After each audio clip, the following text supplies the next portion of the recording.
everyone, and welcome to This Week in Business. Today I'm chatting with Kingsley. Hey Kings, how are you? I'm going good, Lou. How are you going?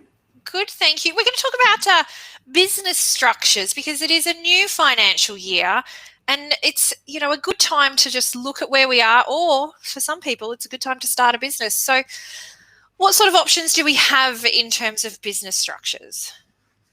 Well, I guess the main ones, particularly for people that either brand new or fairly new, is the obvious easy one is a sole trader, where it's just you. You can get it quick. Doesn't really cost anything to set up. Bar you might want to get a trading name. You'll have to pay something to ASIC for the trading name, but the actual getting an Australian business number for a sole trader will cost you nothing if you do it yourself, and a lot of people will be perfectly capable of doing it themselves on that basis. Then it's after that as to whether you need to sort of graduate up to something else. You could have, if you've got a husband and wife or something, partnerships are another option. Again, relatively cheap. The chief negative around partnerships, as it is with sole traders for that matter, is on the risk front, that you are trading in your own name. So if something goes wrong and someone sues you, sort of thing, then everything in your name's on the line, and that probably includes the family home. And partnerships are the same, and can potentially even be worse in the sense that someone that's suing you could sort of, particularly say if it's, let's say it's not a family member, you've gone into partnership with some friends, someone suing you could choose to, let's say it's you and I, Lou, they might say, well, Lou, she's got a heap of dough. We are going to go, and Kingsley's got nothing. We are going to go and sue Lou for all our money, get it off you, and then it's up to you to then come back to me and say, Kings, I had to pay these people $500,000.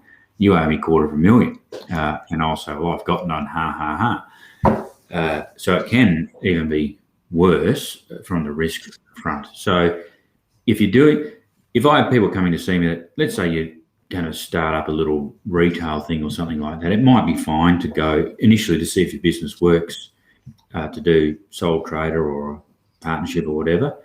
If you are going to go into something straight away, that's, a lot of the trades, where there's machinery and equipment and building things and something could go wrong, there's people can get injured and so forth. It might be required that you need to go into probably a company straight away.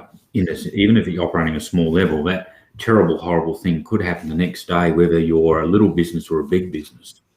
So they may have to look at going to a company straight away, and then that's going to be more expensive.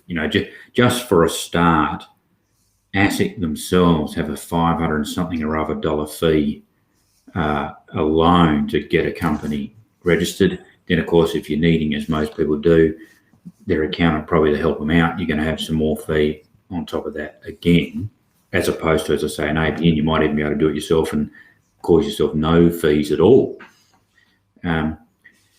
Then the other common one you'll find out that people talk about is family trusts, and they're quite common and popular. On the risk front, the critical issue there is a family trust has someone doing the job of trustee, who basically runs the trust day to day. That can again be you as a person. So, you could have the Louise Barkle Family Trust, and it could be Louise as the trustee. The weakness to that, though, again, is that if there's something goes wrong, they can sue the trust and whoever the trustee is. So if that's you, Lou, we've got you again, you're going to lose the family home. The other option is you go and get a company and you make that the trustee, so that then they can't get at things that you own personally. Bearing in mind, there's still more and more laws now that reach around these things, particularly around workplace accidents. So that's from your risk sort of point. From a tax point of view, the negative to a sole trader, of course, is all the income, all the profits. If you're profitable, it's all in your name. So particularly if you're doing that sort of, I'm just going to test the waters a bit. I haven't resigned my job. I'm just doing a little bit of a thing on the side. that all is going to have to, if it goes quite well, that's going to have to get added to your wage income in your tax return. Could push you up through the brackets, and you could get a lot of tax to pay. Partnerships have the advantage of at least you're spreading it over 2 or 3 or whatever people you might be doing it with. And companies are very good now, as it is in the new financial year now, a small business company, shall we call it, gets taxed at only 25%. And when a company pays a tax too, the tax stores as a credit. So you get, when you pay out the dividend, you get the benefit of that credit.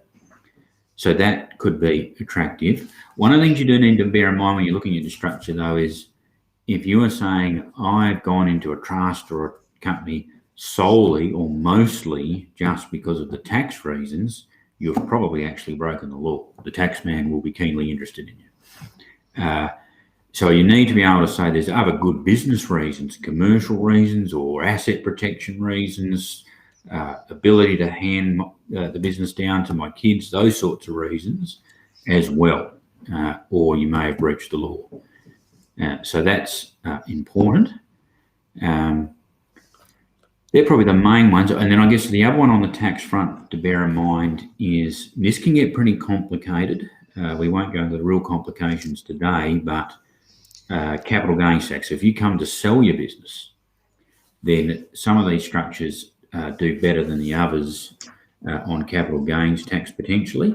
Some of it can be managed around, so there's not necessarily that much difference, but in the very broadest, simplest terms, the key thing is if it's a sole trader or a partnership and also a trust, and you sell the business, and let's say you set it up yourself for pretty much nothing, and you sold it for $1 million some years later, then people, so sole traders, partnerships, and trusts do get that 50% discount because you own the business for more than a year. Companies don't get that. The broad recognition, I think, that the rate's pretty low already. That can sometimes be worked around. You might have sold the shares, whatever else, but that's where you also need to be very careful. And again, you'll find tradies is a classic example. There are some businesses where, unless they become enormous, probably they won't get sold. So a tradie, they can often make very good money, but when they come to the end of their working life, most will not sell their business because it was Louise Barkle Plumbing, and everyone was coming to you because you're an outstanding plumber, Lou. And then when you try to sell it to Kingsley Smith, they say, well, we don't know how good a plumber Kingsley is. So it's very hard to do that, to sell your business when you trade particularly. So they aren't very focused on that. They will stay. Lots and lots of tradies will operate through companies because they're not very worried about capital gains tax for that reason. So there's all these sorts of twists and turns, and there's many, many more. And it's sort of, much as I might have a vested interest in saying it, we do have a lot of people come through the door that have been poorly advised, and usually by people that are not legally allowed to or qualified to. They've gone to not accountants and lawyers. There's a lot of government agencies where I've handed out some sort of free advice for this, that, or the other, and we've had to change what they've done, and it's in some cases been pretty expensive for them. And you can also hit risks around you changing that it might also cause stamp duty. So you certainly don't want to be paying stamp duty twice. So I would really be careful about going into any sort of tax structure on anything that's any sort of business that's reasonably substantial on advice from anyone other than a tax agent, accountant, or a lawyer. I've seen people, as I say, on helplines and these sorts of things and free service. And unfortunately, we've had to tell them, I'm sorry, but this is really, really wrong, and we're going to have to change it. Yeah, and I think that's a really important message out there is, obviously it's important to review what your business structure is on a regular basis, and your accountant is probably the right person to have the initial discussions about that as to whether you're in the right structure or not. That's why we really advocate here at BSW Connect to have a good relationship with your accountant. That's why we talk to Kingsley all the time, so that we can help educate and empower you to make the right business decisions. Because it's easier to find out some information and then make a change rather than make a change and then find out it's really wrong, because that can cost some big dollars. Yeah. And I suppose the other thing too we should mention, Lou, is obviously some people watching this are already in business. And the question there, quite like, I'm a sole trader right now. I've gone pretty good. Should I be thinking about becoming a company or a trust or something like that? Again, it's a mixture of those things. Again, if you're just doing it purely for tax, you could hit a problem. But usually if your business is growing, then the risks have grown also at the same time. So usually it solves itself. You're dealing with lots more customers. You might have got some employees now. There's a swag of risks that come with employing people. So you're probably covered off that you can legitimately say, I need to become, say, a company. And then from a tax point of view, I guess a lot of it's around where the tax brackets are. So, you got a tax bracket that at 45,000 that some people would switch over it, and another one at 120. So particularly if you are going to make more than $120,000 profit, then I'd say that it's highly likely you're at a business that's at a level there is a fair amount of risk now. You've got something that's worth something that you don't want to lose. You're possibly employing people if you're making that much money. So you've got the justifications to go to a company. And now, if you take a company for argument's sake, you're going to get the profits will get taxed at 25% versus possibly 39% if you stay as a sole trader. And if you keep going higher, you can end up being taxed at 47%.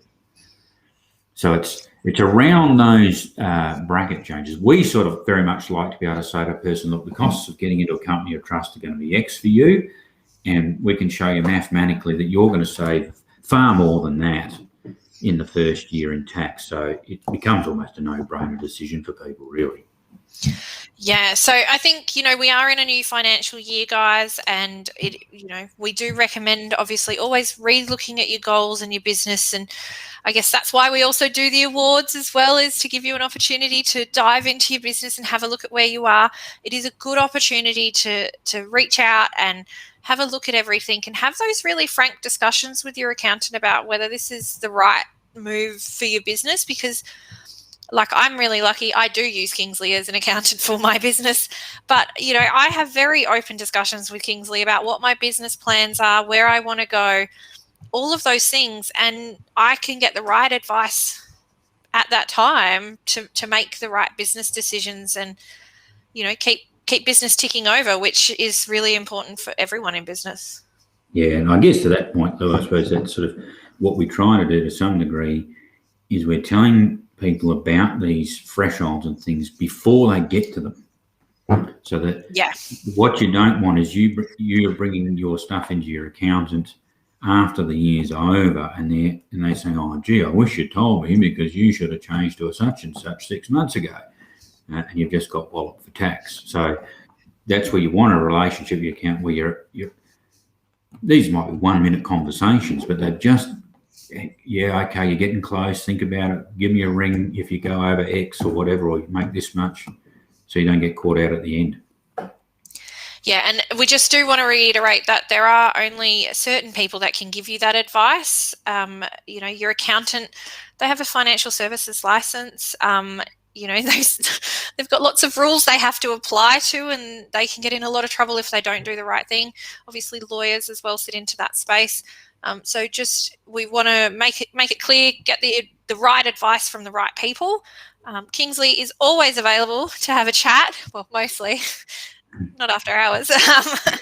But, we'd love to just help you make the right decisions in your business and get the right advice at the right time. So we massively advocate for having, a team around you to support you to do that.